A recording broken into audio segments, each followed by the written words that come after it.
नमस्कार विद्यार्थी मित्रांनो, क्रिएटिव्ह मॅथ्स मराठी या आपल्या लाडक्या युट्यूब चॅनलमध्ये पुन्हा एकदा तुमच्या सगळ्यांचं सहर्ष स्वागत आहे. आज आपण चर्चा करतोय आता 10वी विज्ञान भाग 2 वरती मित्रांनो. विज्ञान भाग 2 ची प्रश्नपत्रिका पाहतोय पूर्व परीक्षेच्या अनुषंगाने. पूर्व परीक्षा जवळ आलेली आहे आणि पूर्व परीक्षेच्या अनुषंगाने आपण कशी तयारी केली पाहिजे त्यासाठी प्रश्नपत्रिकांचा सराव खूप महत्त्वाचा आहे. तर ही एक प्रश्नपत्रिका बघणार आहोत. त्या अगोदर महत्त्वाची गोष्ट लक्षात घ्या, बोर्डाच्या परीक्षेचं जे प्रश्नपत्रिकेचं स्वरूप असतं तेच विज्ञान भाग 1 असेल, 2 असेल, सर्व विषयांच्या प्रश्नपत्रिकेचं स्वरूप असतं. तर आज आपण ही विज्ञान भाग 2 ची प्रश्नपत्रिका बघणार आहोत आणि जर तुम्हाला बोर्डाच्या प्रश्नपत्रिका हव्या असतील पी-डी-एफ फाईलमध्ये, त्याचबरोबर इम्पोर्टंट नोट्स हव्या असतील सगळ्या विषयांच्या, तर या व्हिडिओच्या खाली मी डिस्क्रिप्शनमध्ये लिंक दिलेले आहेत.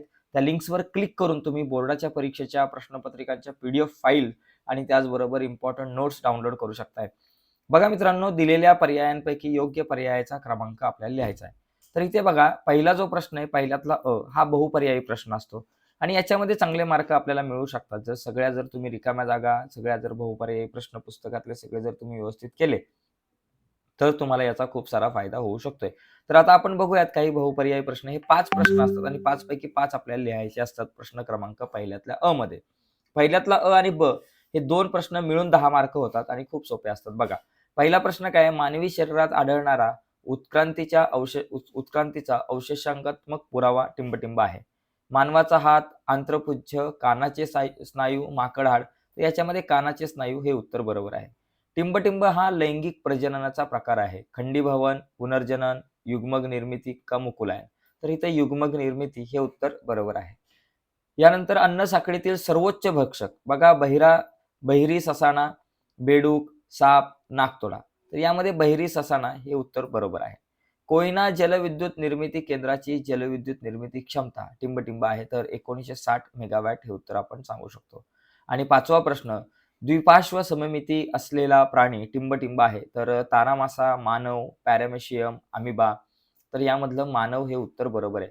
तर हा पहिला प्रश्न मित्रांनो अशा प्रकारे हा खूप सोपा असतो. आता याच्यामध्ये बघा, चूक की बरोबर लिहा. प्रश्न क्रमांक पहिल्यातला ब. आता हा जो प्रश्न आहे हा पण 5 गुणांसाठी आणि खूप सोपा मित्रांनो हा प्रश्न असतो. याच्यामध्ये सुद्धा आपल्याला चांगले मार्क मिळू शकतात. इथे सुद्धा आपण आउट ऑफ मार्क मिळवू शकतो. त्याच्यामुळे या प्रश्नाची तयारी जर तुम्ही चांगली केली तर तुम्हाला चांगले मार्क मिळू शकतात. ठीक आहे. आता इथे बघा, या ठिकाणी जर आपण पाहिलं तर पहिला प्रश्न आहे बघा, चूक की बरोबर लिहा. आता या चूक की बरोबर मध्ये प्रत्येकाला चांगले मार्क मिळू शकतात, कारण प्रश्न एकदम साधा सोपा आहे, की रस्त्यावर सेल्फी काढणे म्हणजे अपघाताला आमंत्रण होय. तर हे बरोबर आहे, कारण रस्त्यावर जर तुम्ही सेल्फी काढायला जाल तर अपघाताला या ठिकाणी तुम्हाला आमंत्रण मिळेल. त्यामुळे या प्रश्नाचं उत्तर तुम्ही सांगताना लिहू शकताय, की बाबा हे चूक आहे. सॉरी, हे बरोबर आहे. ओके, सेल्फी काढणे म्हणजे अपघाताला आमंत्रण हे बरोबर आहे. याच्यानंतर पुढचा बघा प्रश्न या ठिकाणी दुसरा आहे, सहसंबंध लिहा. इन्सुलिन, मधुमेह आणि त्याच्यानंतर इंटरफेरॉन जो आहे, इंटरफेरॉन म्हणजे काय? विषाणू संक्रमण होतं. म्हणजे इन्सुलिनमुळे मधुमेहावरती नियंत्रण, मधुमेह होतो इन्सुलिनमध्ये जर कमी जास्त झालं तर. इंटरफेरॉनमुळे फेरॉनसाठी तुम्ही विषाणू संक्रमण लिहू शकताय. वटवाघळाचा समावेश कोणत्या वर्गात होतो आणि त्याचबरोबर योग्य जोडी जुळवा हा एक तिसरा प्रश्न आहे. आता सगळ्यांची उत्तरं मी देत बसत नाही. आपण फटाफट पुढे जाऊयात. आणि इथं आकृतीत दर्शवलेल्या भागाचे नाव लिहा. तर याला तुम्ही अक्कलदाट म्हणू शकता. तर असे सोपे-सोपे प्रश्न तुम्हाला इथे येतात. तर इथे तुम्हाला आउट ऑफ मार्क या ठिकाणी मिळू शकतात. 5 पैकी 5 मार्क. आता पुढचा प्रश्न बघा, शास्त्रीय कारणे द्या कुठलीही 2. तर या ठिकाणी इथे 3 शास्त्रीय कारणे दिलेली आहेत. तर 3 पैकी आपल्याला 2 शास्त्रीय कारणे लिहायची आहेत. तर यातला पहिला प्रश्न होता, की काही उच्चस्तरीय वनस्पती व प्राणी सुद्धा काही वेळा विनॉक्सी शोषण करतात. तर इथे लक्षात ठेवलं पाहिजे मित्रांनो, की बाबा काही उच्चस्तरीय वनस्पती असतील किंवा प्राणी असेल, यांच्या सभोवताली असणारी ऑक्सिजन वायूची पातळी कमी झाल्यास श्वसनाऐवजी विनॉक्सी श्वसन करूच लागतात ते. म्हणजे त्यांच्या जर सभोवताली जर का ऑक्सिजनचं प्रमाण जर कमी झालं, तर मग ते विनॉक्सी श्वसन करत असतात आणि जिवंत राहण्यासाठी अशा प्रकारच्या विनॉक्सी श्वसनाची गरज असते आणि त्याचा आधार घेतला जातो. अशा प्रकारे तुम्ही या प्रश्नाचं उत्तर लिहू शकताय.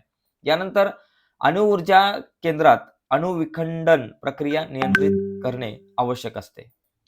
तर याचं उत्तर लिहिताना आपल्याला लिहू शकतो, की बाबा आपण की अणुभंजन ही साखळी प्रक्रिया आहे आणि ही प्रक्रिया अणुऊर्जा केंद्रात नियंत्रित पद्धतीने घडवून आणली जाते. या अभिक्रियेमध्ये तयार झालेल्या प्रत्येक न्यूट्रॉन आणखी 3 युरोनियम म्हणजे ते U-235 चा वापर या ठिकाणी होतो युरोनियमच्या आणि याचं विखंडन होतं युरेनियमचं. आणि त्याच्यामुळे काय होतं आणि जर या प्रक्रियेवरती जर नियंत्रण नाही करण्यात आलं, तर अभिक्रियेत निर्माण झालेले अधिक न्यूट्रॉन्स व ऊर्जा अनियंत्रित पद्धतीत तयार होईल आणि यामुळे अपघात घडू शकतो. त्यामुळं ही प्रक्रिया नियंत्रित करणं हे गरजेचं असतं. आणि यातला शेवटचा तिसरा प्रश्न आहे, की वनस्पतीमध्ये फूल हे लैंगिक प्रजननाचे कार्यात्मक एकक आहे. तर या प्रश्नाचं उत्तर तुम्ही शोधून लिहू शकता. आता मी काही त्या प्रश्नाची उत्तर सांगणार नाही. आपण पटापट पुढे जाऊयात.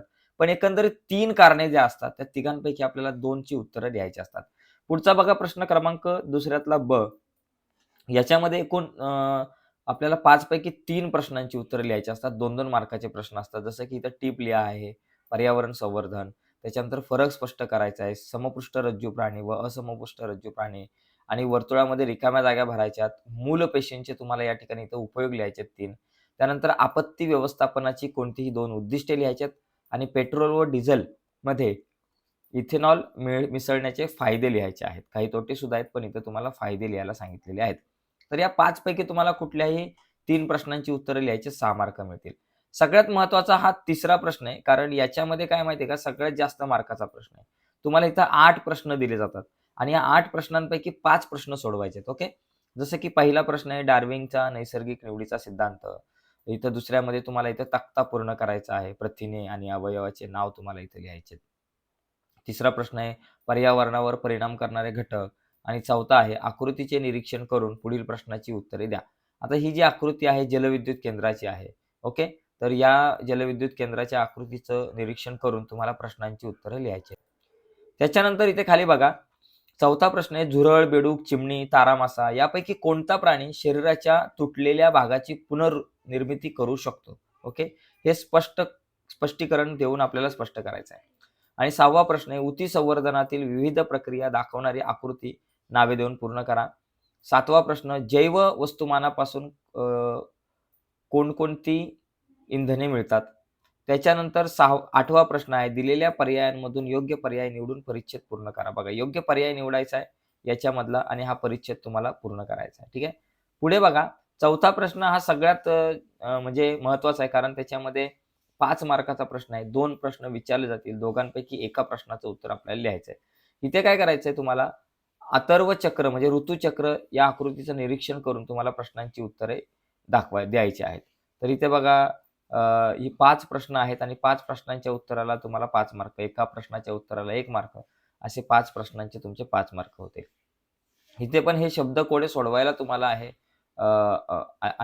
या ठिकाणी मद्य, तंबाखूजन्य पदार्थाचे सतत सेवन म्हणजे व्यसनहीनता हा 1 नंबरचा मुद्दा या ठिकाणी झालेला आहे. ओके. यानंतर बघा पुढे बघा या ॲपमुळे सायबर गुन्हे घडण्याची शक्यता आहे. इथं मग तुम्ही लिहू शकता फेसबुक या ठिकाणी असं लिहू शकता फेसबुक. ओके. ओके. त्याच्यानंतर ताण-तणाव घालवण्याचा मार्ग म्हणजे ताण-तणाव घालवण्याचा आपण म्हणू शकतो की ध्यान वगैरे आहे. पण ठीक आहे व्यायाम वगैरे ठीक आहे. इथं काय व्यायाम वगैरे जुळत नाही. पण तुम्ही नंतर शोधून हे लिहा. म्हणजे अशा प्रकारे हा शेवटचा प्रश्न होता. तर या पद्धतीने मित्रांनो ही एक प्रश्नपत्रिका बघितली. अशा प्रकारची प्रश्नपत्रिका आपल्याला आपल्या पूर्व परीक्षेसाठी खूप महत्त्वाची आहे आणि या प्रकारच्या जर तुम्हाला प्रश्नपत्रिका हव्या असतील पी-डी-एफ फाईलमध्ये तर या व्हिडिओच्या खाली डिस्क्रिप्शनमध्ये लिंक दिली आहे. त्या लिंकवर क्लिक करून तुम्ही या प्रश्नपत्रिका डाउनलोड करू शकता. तर आजच्या या चर्चेमध्ये इथेच थांबूयात मित्रांनो. बाय सर्वांना. धन्यवाद.